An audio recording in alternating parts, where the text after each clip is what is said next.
Well, my friends, it's the Bradley J. Show, and not only is it President's Day, but I have decided, due to climate change and all, on a new calendar, and the new calendar puts spring is also starting today, so it's a very big day, and I'm wearing Absolutely. I'm celebrating with my spring outfit. So happy spring and happy President's Day to you all, and especially to you, Rich Rubino, my guest. Rich Yes. is a political historian, and he's good. And we're going to talk about President's Day trivia and presidential trivia today. And let's not wait till the end. Let's show him your book in the beginning, Ah, because a lot of people don't stay for the whole thing. There it is, the Great American. Tell them what it is. The Great Great American Political American Trivia Political Challenge. Trivia Challenge, political trivia on steroids, 2,175 political trivia questions. And there's a litany of them that are on presidential campaigns, and all that pizzazz. Right, and it's done in a fun way, and it's fun trivia. And so, all right. So President's Day. Tell us about the history of President's Day. Let's start with that. Well, it's technically called Washington's birthday, but essentially, and part of this is because of the way mattress dealers and car dealers have essentially promoted it. It's called president. They use it as President's Day. I sometimes refer to it as President's Day. Technically, it's Washington's birthday. It's also because of, and I don't want to get too Byzantine here, but the Uniform Holidays Act essentially conformed different holidays to be on a Monday, so that it would be so that the federal workers would obviously get a day off. That goes back to Nixon signing that back in 1971. But basically, it's Washington's birthday, although Washington and Lincoln both have February birthdays. But it's basically just an excuse to go President's Day caroling. I think I remember when you had Washington's birthday off, and then shortly after Lincoln's birthday off. Is that possible? Yeah, And and and then but now it's into one. It's a uniform holiday. okay, and they made an issue of it, and they made it a holiday in 1879. Did you say? Wow, that's pretty. Originally, yeah, and then they made it so that it would be a Monday, because before that it could be any day of the week. So this just makes it more uniform, essentially. So what President Washington was head and shoulders, was a titan, standing way above any other president. Isn't that correct? In how classy he was, how he actually defined everything about it, including what you call the president. And Um, I mean, I think and obviously, like anything else, there are plenty of nuances. And if you look at Washington, if you look at any president, you have to look at kind of assets, liabilities, positive, negatives, if you will. But in terms of Washington, essentially what he did when he took over, there was actually an office of president before the president, believe it or not, under the Articles of Confederation or Perpetual Union. That was the precursor to the United States Constitution.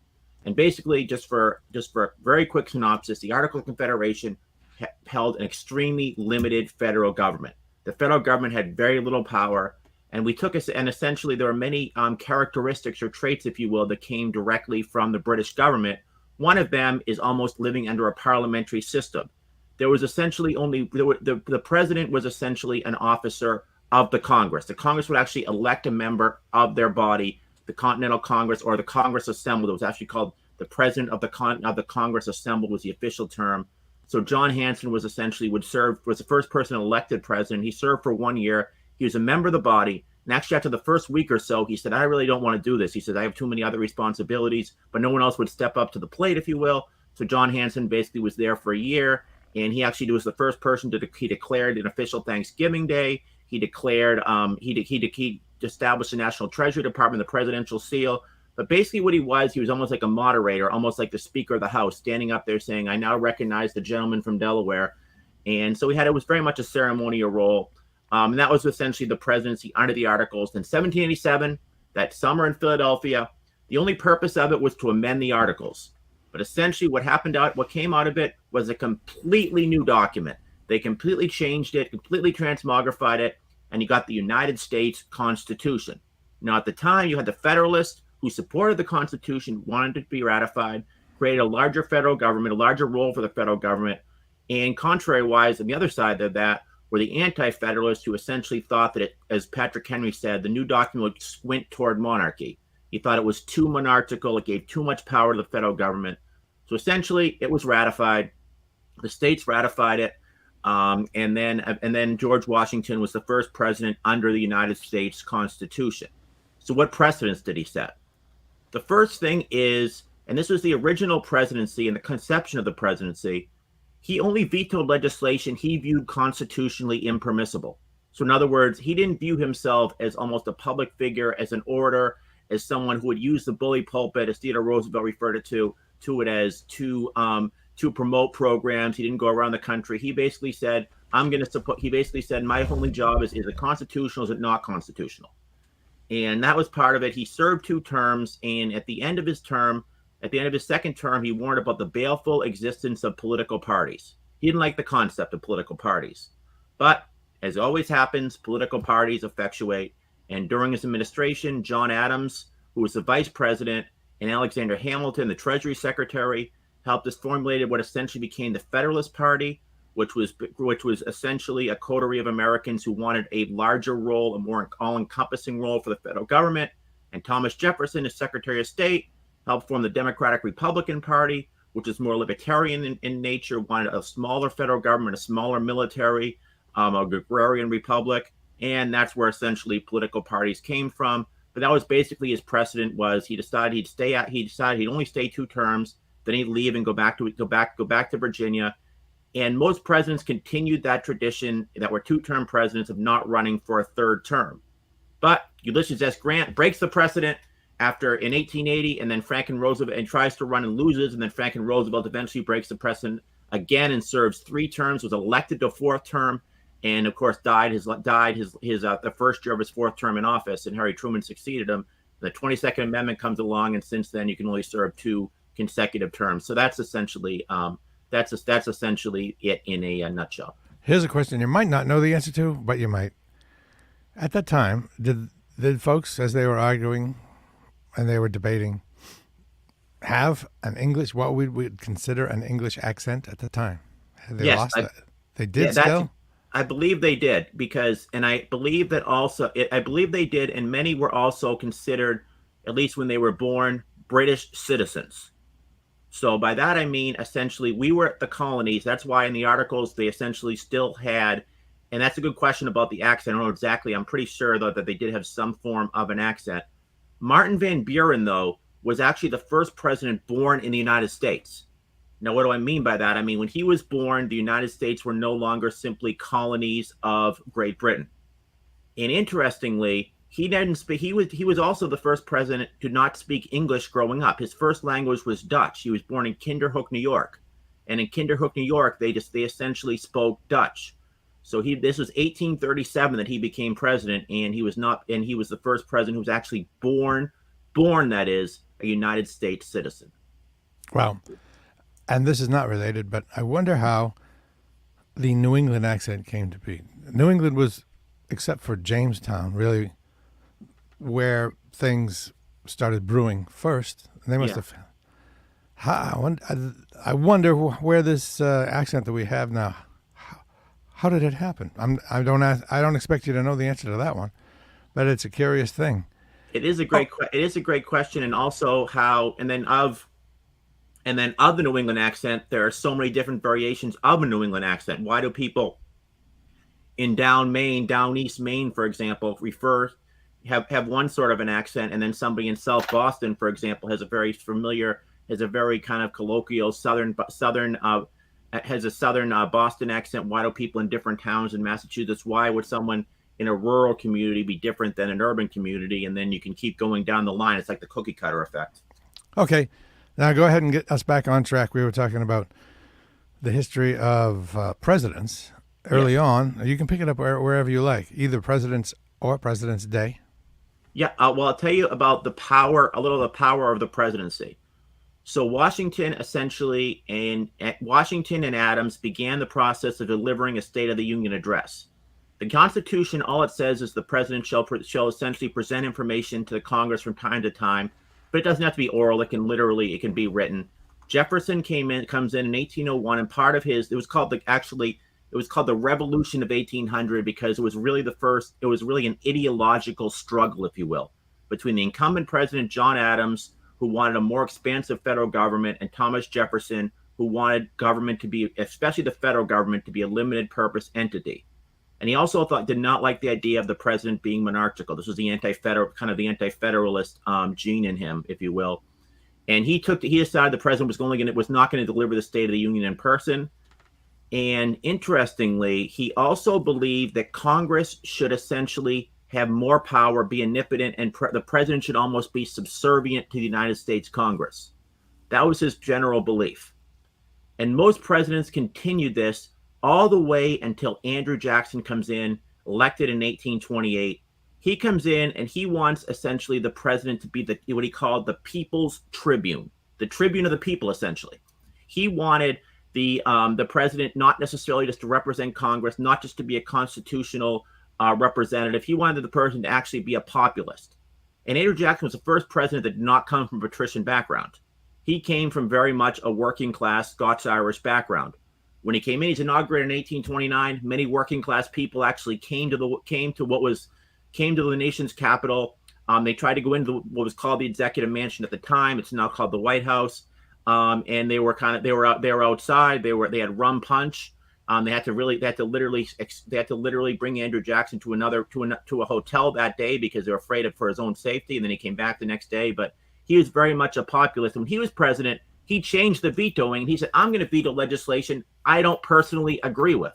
That began this modern presidency. Important to note that until this time, it sounds like the presidency, the executive branch, was not a co-equal branch, even though the framers set it up to be a co-equal branch. It wasn't considered that until later. Well, there was a lot of debates, and whenever I say the framers, I always try to make sure that people know that when you use the term like the framers or the founding fathers, they disagreed on a lot. They disagreed. James Wilson wanted a unitary executive. Some wanted an executive to be subservient to Congress. They disagreed on just about everything. They disagreed on how to choose the president. Some wanted the Congress to choose it. Some wanted a national popular vote. They disagreed on a lot of things. So when I use the term, when I say the founders, I try to say this group of founders, the anti-federalists, the federalists, and then they're all obviously different micro factions, if you will, of the different groups. But essentially, the first few presidents, that's essentially what they viewed their role as, essentially being subservient to Congress. Then Andrew Jackson comes in and changes that. Van Buren essentially continues it, and gradually the president grabs more and more and more power, to the point that when Theodore Roosevelt comes in, he uses the bully pulpit, and he essentially also tries to go over the heads of the United States Congress. He tries to go directly to the constituents. Andrew Johnson tried that a little bit, by the way. But, even the idea of campaigning, for example, it used to be considered unbecoming of a presidential candidate or a president to actually go out and campaign. They used to have front porch campaigns. So if you wanted to see James Garfield in 1880, you go to Mentor, Ohio, and people would actually come to him. He goes out and gives a speech. A group of German Americans came one time. He literally gave a speech in German. But it was considered unbecoming to essentially go out there, and it used to be to campaign yourself. Gradually, the modern presidency became more populist, became more or less a organ of the people, if you will, in some cases against Congress. It's interesting when you say the word Congress, you say the word Congress. There's obviously, it's become a term of derision. The presidency, not so much. That's why sometimes presidents can use the Congress as a foil, especially if the president's a member of the other party. The ironic thing is, of course, that sometimes there'll be 90% of the congressmen are reelected. Yet when you use the term Congress, rhetorically and functionally, people are different. Rhetorically, people say, "Oh, Congress are all a bunch of bums. We need to get them out of there. We need to have term limits." But functionally, when it comes to electing their own members generally has a really good chance of being elected. But the president knows that you use the word Congress rhetorically, and that generally benefits them. Another observation, it seems like, and that's another reason I'm such a huge fan of Washington, is that he didn't see this as a privilege. He didn't want to do it. It was a duty. And now people will cheat, lie, steal to become president. What happened? Why back then was it a duty, and why now is everybody so frothing at the mouth to be president? Is it because you get rich now after you have been president? Is it just that we are an uglier human these days, where you're you're so much more ego driven than before. What's your take on why back then it was a duty? Yeah, He did two right, 2 terms, and he said did I'm two out. terms. Yeah. Whereas now there are people fighting. You know, the former President Trump allegedly even was willing to overthrow the government to remain president. So why did it become such a desirable thing? Is it because because they get rich from it? No, I don't think. I think it's a lot. There's a multiplicity of motivations. I think. I mean, Lincoln. I mean, Washington, like every other human being, wasn't completely altruistic, and he had a multiplicity of motivations. You know, he was obviously very ambitious. He would wear his military uniform, for example, when he went to parties, even though he wasn't in the military. So, you know, Washington was essentially. You know, he wasn't a demigod necessarily, or if he was, but he wasn't a demagogue either, like that. So, but essentially that's, I mean, that's the nature of human beings, ambition, you know, people looking for immortality, if you will. I don't think somebody runs for president to get wealthy. Maybe they'll run for Congress, and even in that case maybe they'll eventually get wealthy because they'll learn, oh, if, you know, if I serve for 12 years and I become a lobbyist, that type of thing. But in terms of president, why does somebody want to be president? Again, multiplicity of motivations. I think partly it's simply for a legacy, wanting Yeah. to leave something behind. Now, the I, question is, when you want to leave something behind, is it because you have an idea and you want to leave it to the country from an altruistic perspective, or is no. it because you want your name in the history books? And Yes. it's probably the idea is probably part of it, but certainly wanting your name in the history books is certainly a lot of it. And once again, I think that the fact that you can actually make money on it is a relatively new phenomenon. Harry Truman, for example, when Harry Truman left office, he was essentially broke. So they had to pass the Former President's Act that the president would actually get a pension. Truman actually lived in his a house in Independence, Missouri, that his wife inherited from her parents. Relatively modest house. He didn't have any. He didn't have any sort of a pension other than his military, other than the small time he served in the military. So that's where that essentially came from. Gradually, presidents discovered the idea that if you give speeches, essentially you're going to make a lot of money. Ford started this a little bit by going on different corporate boards. Carter did not continue it. Then Reagan, after he left office, took about $2 million for giving a speech in Japan. Then Bush continued that. Clinton took it to another level. But I think that certainly I think very few people actually go to the presidency with the thought process, I'm going to do this and I'm going to get rich afterward. It's more, I get to be the most powerful man in the entire world, and I get to leave a legacy, and I have immortality. That's probably what it is more so. So, what about the Trump being the exception to that? Doesn't it seem like he right away monetized it for his family and himself? Yeah, he is kind of the exception to that because obviously he was a businessman, and he was somebody that had thought about running for president before. I think a lot of people thought when he thought about it in 2000, for example, when he was thinking of the Reform Party nominee, it was simply a publicity stunt. Then in 2012, he thought about it again. People thought the same thing. Then he decided he's not going to do it. Then 2015, he actually gets in the race, and people think, oh, well, he'll be the early front runner. He's not going to go anywhere. But certainly, just like everybody else, he has a multiplicity of motivations. All right. Well, I'll stop interrupting. Where were we? Okay, so the presidency. So Andrew Jackson really made it a people's office. He made it a populist office, if you will. And then you have to then you after him, you had many presidents who had very little power. And actually, in the Gilded Age, this was after Lincoln. This was essentially from about the time of Grant, then Hayes, and then Garfield, Arthur, Harrison, Cleveland. The presidency was seen as a weak office, and many presidents actually themselves saw the presidency as having very little role. And as I've said before, Martin Van Buren, who gets elected in 1836, and Grover Cleveland both presided over depressions. Martin Van Buren, the Panic of 1837, Grover Cleveland, the Panic of 1893, and both said the president did not have much of a role to actually try to ameliorate the recession. Martin Van Buren, for example, comes in and he literally sells the White House tools so they can't be used for public works projects. Grover Cleveland, people come protesting, and he does nothing because he thinks, well, the president really doesn't have that much power. The president is more or less almost a ceremonial office. That's what the presidents really believed. But interestingly, I think Theodore Roosevelt really began, I think, the conception of the modern president we have today, where the president really acts on just about everything. and speaks on just about everything from boxing regulations to just about everything else. And every president after that basically continued that. I think less so when Harding comes in 1920. Harding and then Coolidge basically wanted the markets to decide a lot, but they still did use their presidential prerogative. For example, on foreign policy, Herbert Hoover did the same thing. Franklin Roosevelt comes in 1933, and all of a sudden he in the first 100 days a litany of federal government programs, many of them ruled constitutionally impermissible by the Supreme Court. So after he wins a landslide, 1936, wins all but 2 states, all but Maine and Vermont, he decides he's got this plan and he wants to change the judiciary, which is supposed to be a third, the least dangerous branch, but a co-equal branch nonetheless. He wants to change that. And he says, for every justice over 70 years old, I want the president to be able to nominate another justice. So in other words, expand the court and allow, and then of course, obviously those justices would be justices that would be more sympathetic to Franklin Roosevelt's New Deal programs. It fails miserably. The party loses 77 seats in the House of Representatives in 1938.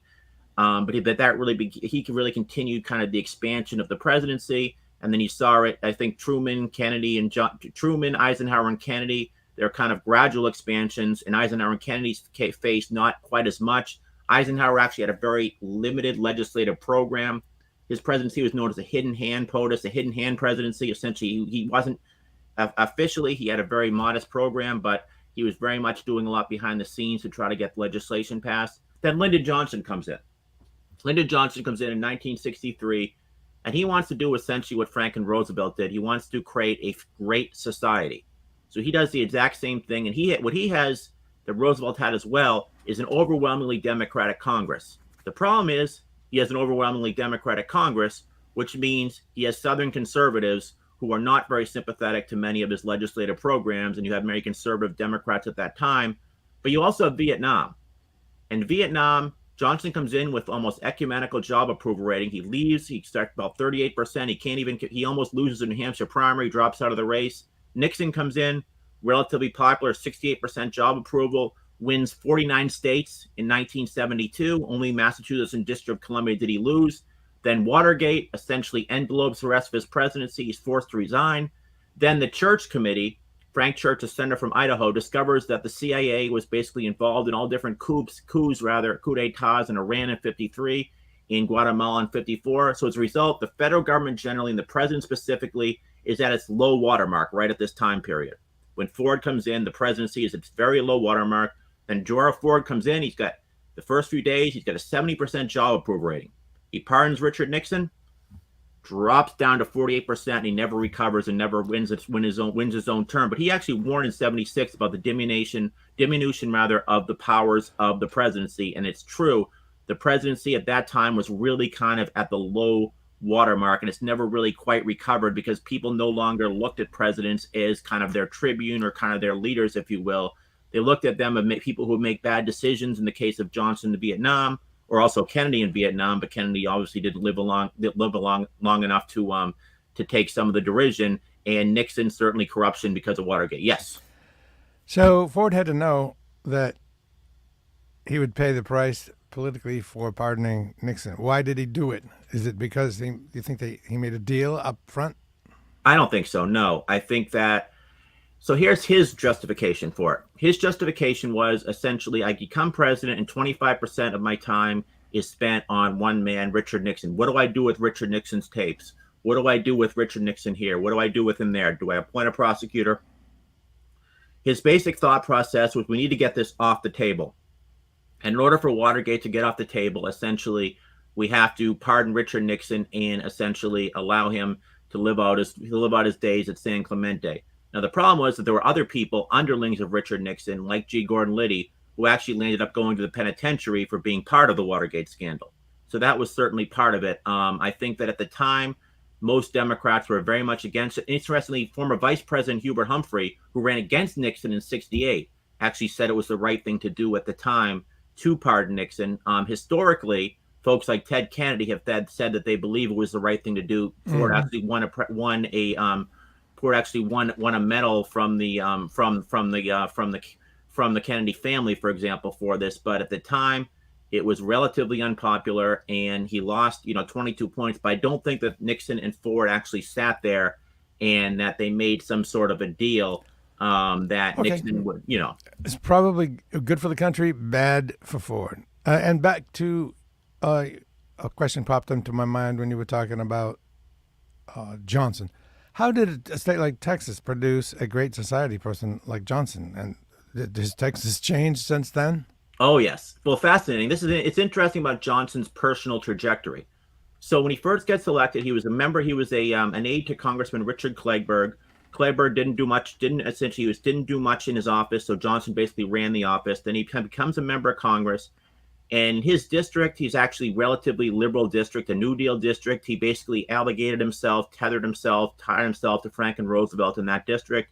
Wins, works to tries to bring electricity, for example, to his part of Texas, to the Hill Country in Texas.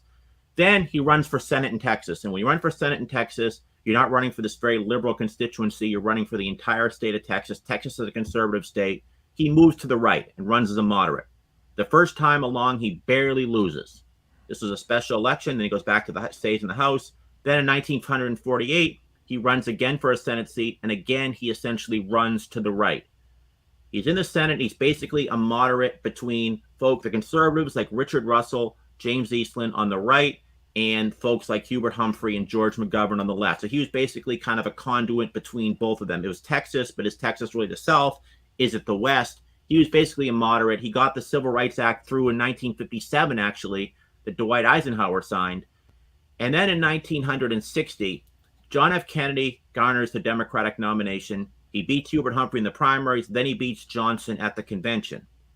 And Kennedy needed, in order to win the presidency, he knows he needed Texas. So he actually chose Johnson begrudgingly, chooses Johnson as his running mate. But Johnson was seen as somebody who was actually kind of to the right of him, if you will. Interestingly, the state legislature a year earlier passed the LBJ law, which allowed one person to run for two offices at once. So he was able to run for Senate re-election while running for president, then vice president, concomitantly. Very interesting. But he chooses Johnson. Johnson's seen as kind of a moderate, as someone right in the center there. And then Kennedy dies, and people think that Johnson is going to continue Kennedy's very modest legislative program. And Kennedy's program was extremely modest. The Trade Expansion Act of 1962 was probably the greatest piece of legislation he signed. He didn't get much through Congress. He was very ineffective, very ineffectual in Congress. Johnson takes over, and Johnson moves to the left. The Johnson of the 40s, the Johnson of the 50s is not the Johnson of 64 and 65. He essentially, as he said, what purpose is there of having the presidency if you're not going to actually use it, if you're actually going to actually use the power? So in his first State of the Union address, he proposes civil rights legislation. His entire region is basically against him. Every Southern Democrat, except Ralph Yarborough from his home state of Texas, votes against the Civil Rights Act. Every Northern Democrat or non-Southern Democrat, except Robert Byrd of West Virginia, votes for the Civil Rights Act. So he's basically a Southern president working with the North. Lady Bird Johnson goes around the country campaigning for her husband, the Lady Bird special, all over the South, and she's booed ad nauseum all over the place because of the civil rights. But Johnson also proposes Medicare, for example. And interestingly, though, here's something fascinating. Johnson's his first real legislative proposal, and this was Kennedy's. Johnson continued it, was a tax cut. A tax cut proposal, almost a supply side type of a tax cut. And at the time, the Democrats were seen as the party of tax cuts, the Republicans the party of fiscal austerity. Conservatives like Barry Goldwater were against it. Dwight Eisenhower said this is going to bankrupt the country. So Johnson has to work on moderate Republicans to get the tax cut through. And he gets the tax cut through in early 1964. But it's fascinating how our definition of tax cutting and of ideology essentially are. But that's essentially where it came from. Johnson was basically from Texas. He really changed when he became president. It's that somewhat similar, and I see some similarities, some eerie similitudes with Joe Biden, because Joe Biden, when he was in the United States Senate, he was generally a moderate Democrat. He was the Democratic Leadership Council Democrat. He was the person who would he was for NAFTA, for example. He voted for the Iraq War, but when he became president, I think he moved further to the left, and that's what Johnson did certainly in 64 and 65. Okay.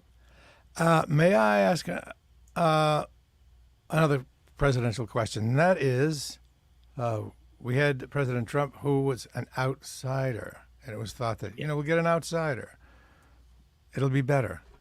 But in his case, it didn't really seem to be better.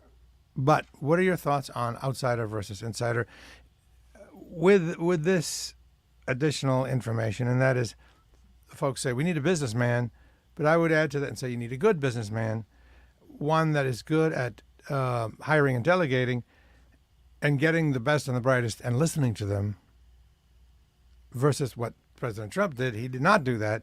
He got people that he trusted to be loyal to him no matter what, and ignored the advice of the best and the brightest. If you had an outsider that really did hire best and brightest and pay attention to them, do you think that's a viable thing, or do you really need to have some knowledge of how things work, what the rules are, because it is a very complicated job, and like brain surgery, maybe you don't want somebody that's an outsider. Maybe when you have your brain surgery, you want somebody that came up through the system and understands how it works. So I don't. Yes, I'm sure you understand the question. Go ahead. Yes, I know it's not directly analogous, but actually Johnson did use the best and brightest. The best and brightest folks like McNamara and McGregor Bundy and members of some Dean Acheson, former members of the Truman administration, were actually the ones that advised him to proliferate and to continue gradual escalation in Vietnam. And they literally called them the best and the brightest, many of the former Kennedy administration officials.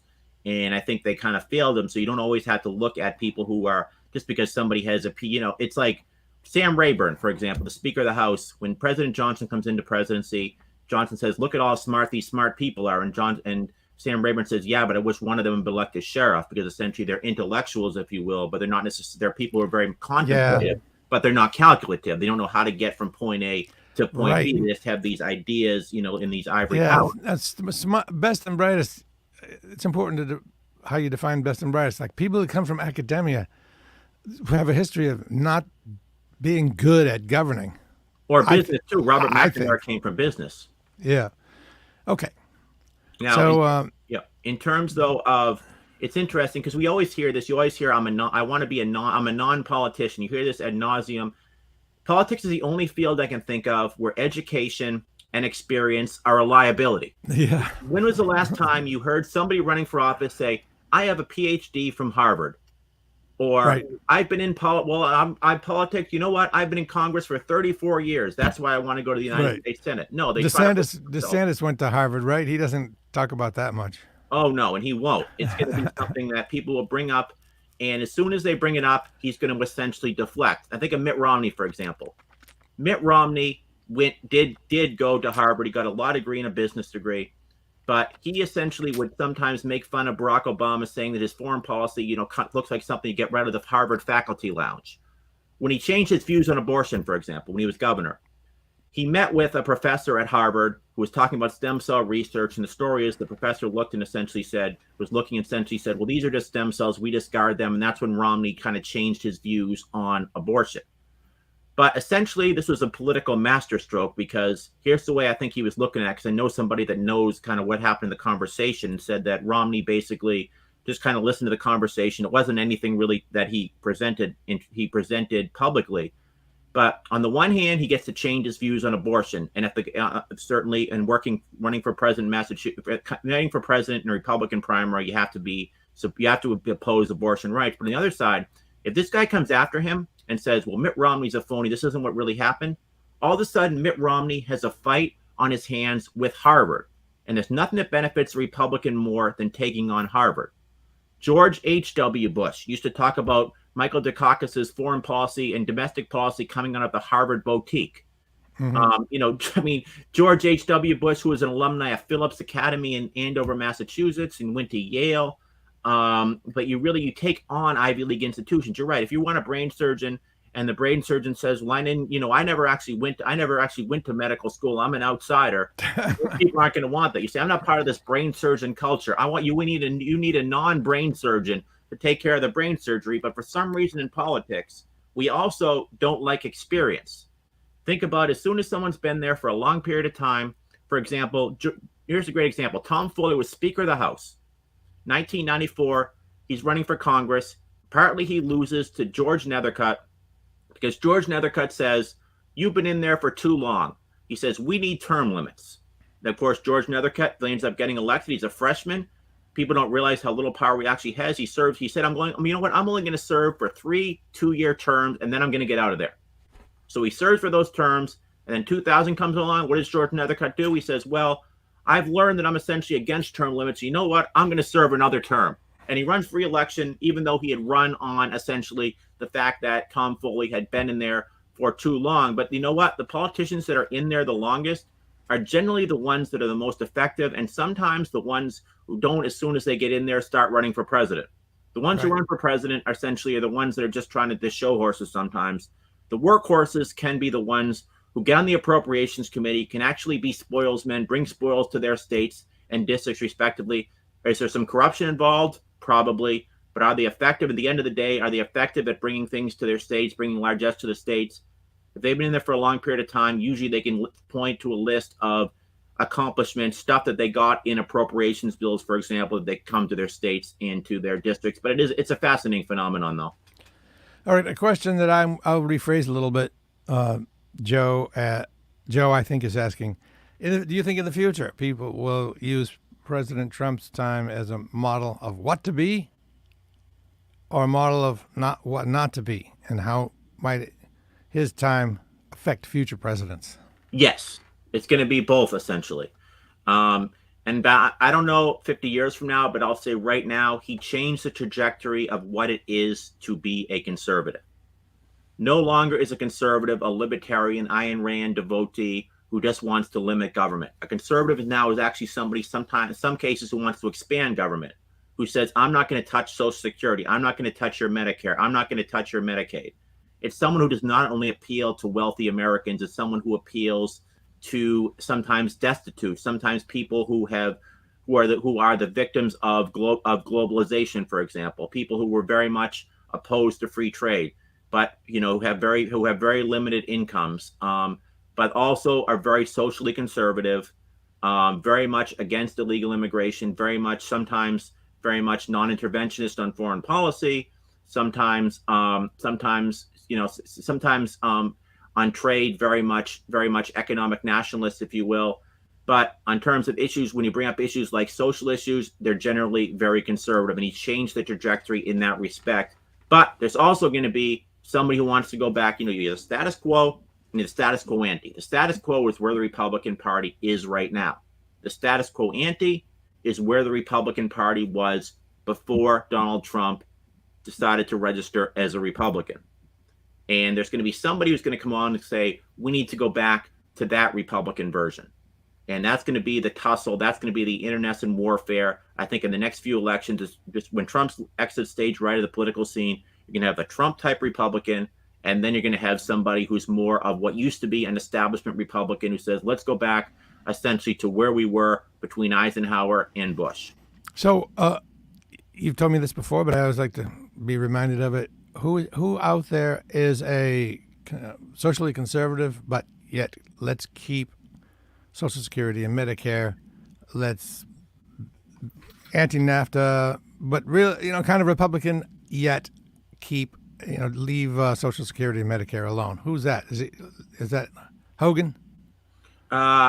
Yeah, but Hogan's a different type than Donald Trump. Hogan's also very much a free trader, and Hogan might be persona non grata because he supports abortion rights, for example. I see. Okay. So he's a relic of a pre-Trump era, but I think he's somebody, the Republican Party, not since Gerald Ford in 1976 have they nominated somebody who supports abortion rights, and nobody that supports abortion rights has really come close to garnering the nomination. Bush in 1980, Pete Wilson in 1996, but no one really came. Nobody's really come ever close then, so he's probably a non-starter, if you will.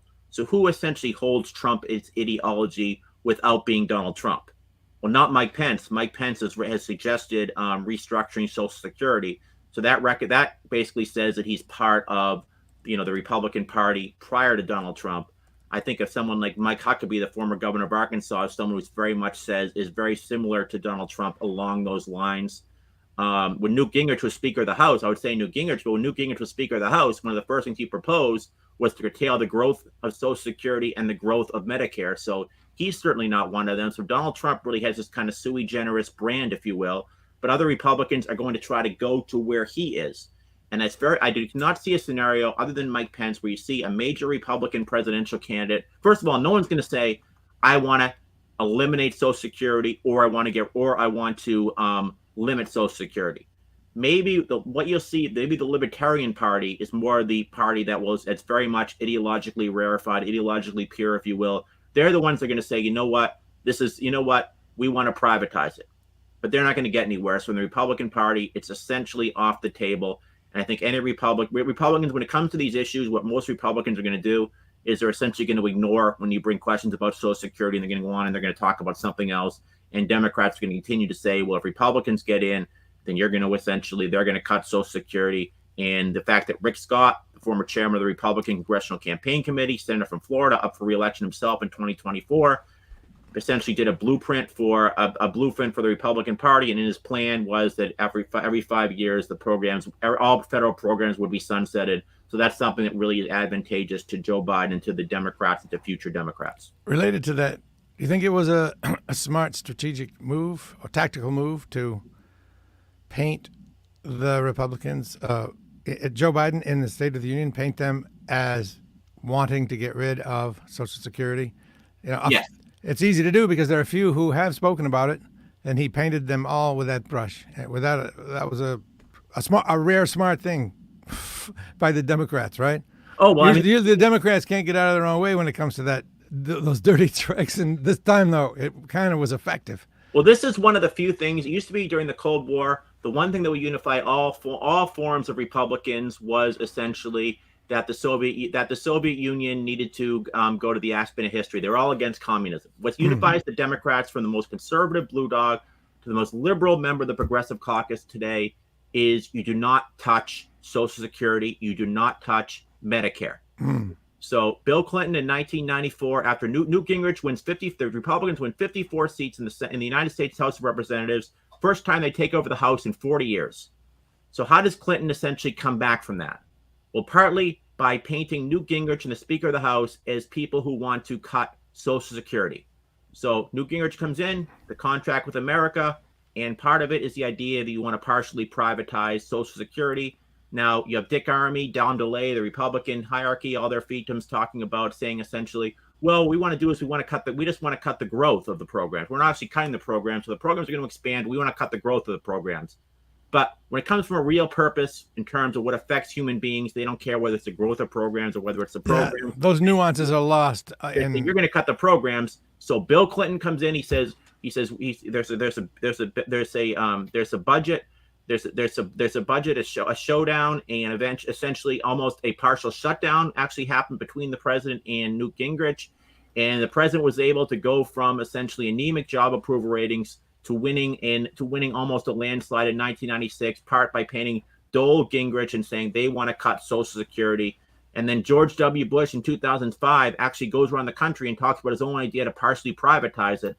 When Republicans talk about privatizing Social Security, rightly or wrongly on the issue, it really is the third rail of American politics. And if you're a true libertarian, if you're a true devotee of the free market, theoretically, you would not support Social Security. You would say something to the effect of, this is about freedom. Why should somebody be forced to go into a system?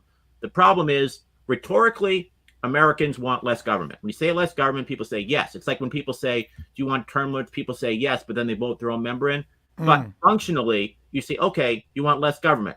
So does that mean you want us to cut Social Security? Should we cut Medicare? And most Americans will say no to that. So there's really kind of an inherent disconnect between the rhetorical formulations and the functional formulations. And anybody who's successful in politics has to understand that disconnect. Oh, absolutely. You have to understand that when you say something, when Ronald Reagan, for example, would say government essentially is not here to help. It's not here to help you. Government is the problem. But then when he actually is in office in 1981, he proposed a tax cut. The second year, the deficit starts to skyrocket. So as a result, he signs the Tax Equity Act, which is at the time the largest tax increase in American history. And then he decides he's going to tax Social Security after a deal with Joe Biden and Tip O'Neill, in part to save the program. So functionally, You have to understand if you're a conservative, functionally, you have to be different than what you are rhetorically. It's great when you say, I want to limit the size of government, get government off your back. But then when people actually look at what part you actually want to cut, then somebody's going to say, wait a second, that's something that directly kind of affects me. Right, Unless somebody, if they're really pure, they're a libertarian. Libertarians are pure. They're people who say essentially government should be a limited purpose entity. Government should be off our backs, and essentially the private sector should be hegemonic. That is somebody who I think really believes in something. Most conservatives, I think, maybe will say we want less government, but then they kind of change their tune a little bit when it comes to actually what they're going to cut. So Rich Rubino's with us to celebrate President's Day. Do you want to finish up with a few trivia questions from your awesome political trivia book? Yeah, presidential trivia questions. You ask them. Absolutely. Okay. Show us the book again. It's cool. Yes. You can ask me the questions, and I will try to answer on behalf of anyone else, but I won't because I'm bad at it. But if you're quick on the keyboard, you can type in your answer in the comments. So let's go. All right. How about this? Which president of the United States is largely forgotten in the United States, but is an absolute legend in the country of Paraguay, and he actually has a day off for him? I don't know. I don't know. But that's a good one, and tell me why. Rutherford B. Hayes. Oh, I was not going to say that one. Okay. Rutherford B. Hayes.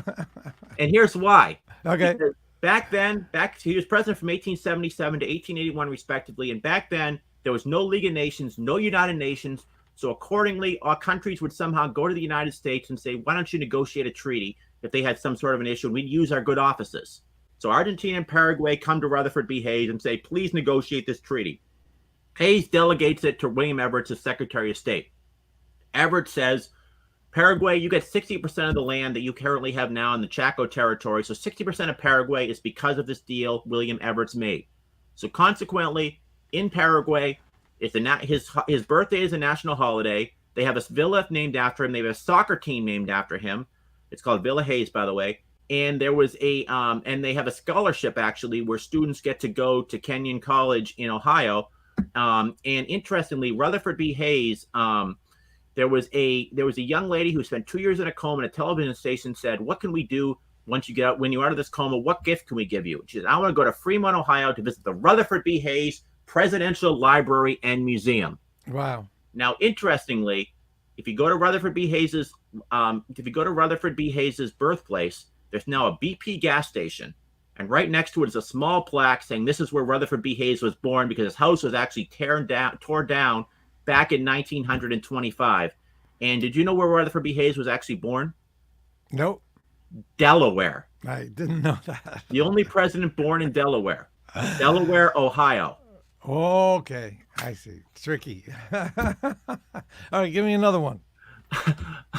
I actually seem to really like that one. Actually, there's one president who's and this is in the news right now. His boyhood home is available to you for under $400,000 right now. Oh, really? Yes. The question is, which president's home is on sale for $400,000? Under 400, yeah. Under $400,000. So his boyhood home. Franklin Pierce. No, Bill Clinton's. Oh, no way. I knew it would be something in some rural place where stuff is cheap. Well, actually, though, interestingly, because you think of Bill Clinton, you think the man from Hope, right? Because he presented himself as being from Hope, Arkansas. But he actually only was there for his first few years. He really grew up in Hot Springs. And Hot Springs is not Hope. Hot Springs is actually a medium-sized city. I see. And that's really where he grew up. That's where he spent his formative years. That's where he went to high school. So he's really a man from Hot Springs as opposed to the man from Hope, I guess.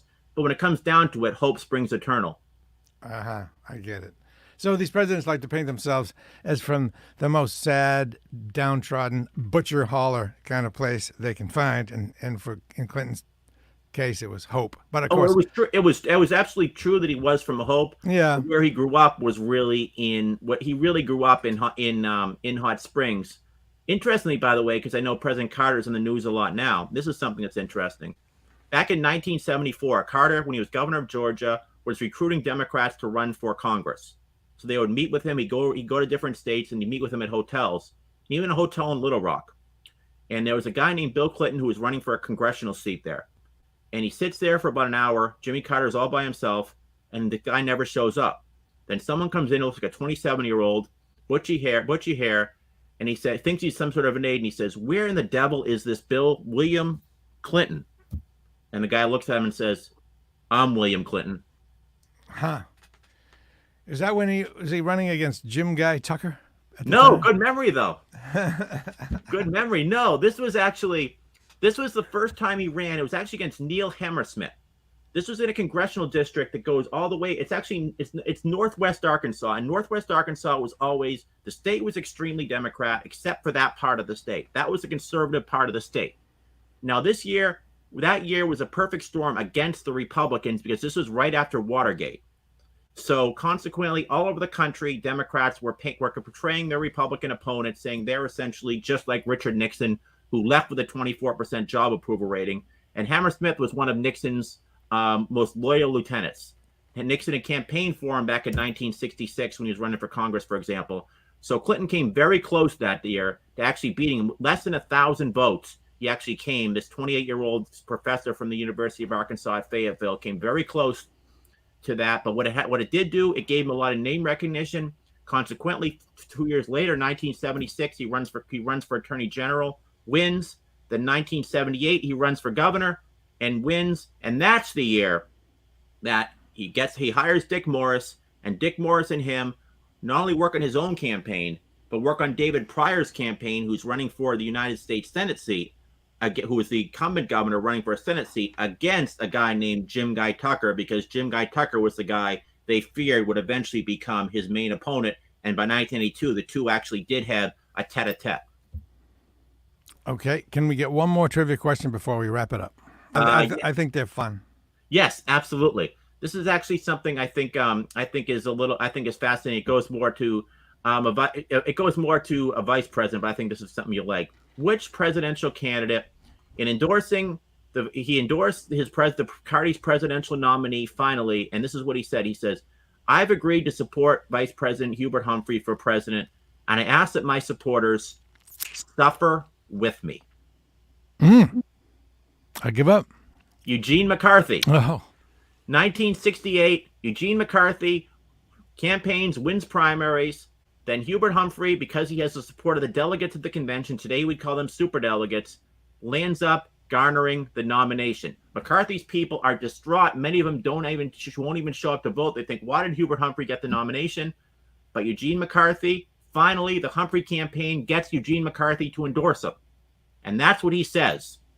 Then a week later, right, this is interesting, the day before the election, both major candidates, Nixon and Humphrey, had 3-hour telethons against each other on different channels where people would call in and they talk about how great they were.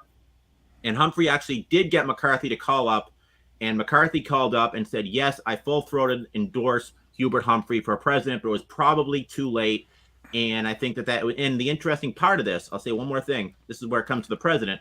In 1964, when Lyndon Johnson was picking his vice presidential running mate, it came down to Hubert Humphrey and Eugene McCarthy, and Hubert Humphrey essentially upended McCarthy for the vice presidential role. So it could have very well been the exact opposite.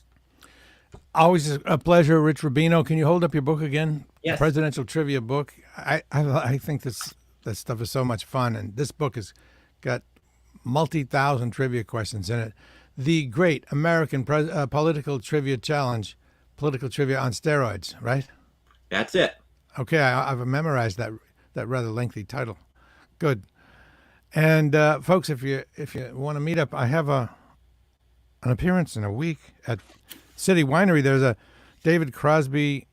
That's the 27th of February. A David Crosby tribute night with a bunch of bands doing David Crosby songs, including Dave Herlihy of O Positive and a bunch of folks. And I'm the MC of that event. And there's my band's album. It's better than you think. The band is Bridgebender. The album is Hotel Bar. Just go to Spotify, type in Bridgebender. You got anything you want to plug there, Rich? I'll just say this, that I'm going to go out, and I think that since it's President's Day, we should go President's Day caroling. Okay. around the neighborhood. Maybe dress up like an Abraham Lincoln hat, dress up like Benjamin Harrison, and sing, All right. "It's beginning to look a lot like President's Day Okay. I was going to ask what songs. everywhere you go." Right. I was going to ask you what songs you would sing. And I need to announce my new calendar. The current calendar is no longer relevant because of climate change. It's pretty simple to remember. Spring starts 1 month early, and fall starts 1 month later. So spring starts. Well, I've declared today the first day of spring. That's why I'm wearing my outfit. Truth be told, outside my window, the trees are actually budding already, and it's February. You Is see it because these of the big, Gregorian calendar? maybe Julian. I think. Oh, I can't be sure, but the Jim Guy Tucker calendar. I'm going to go with the currently Julian, but I could be completely wrong. I'm sure we'll get corrected. And that's it, folks. A lot of fun. Please tell your friends if you like good-natured, kind of minimally partisan political talking and hanging out. If you're political geeks like we are, you'll have fun with this. And if you know any other geeks like that, share it with them. And share it to your community too. If you live in Winthrop, share it to the Winthrop page. So thank you very much, Rich Rubino. We'll talk to you again real soon. Thank you so much, and I'm going to have a lot of fun Christmas Day caroling about William Henry Harrison. There you go.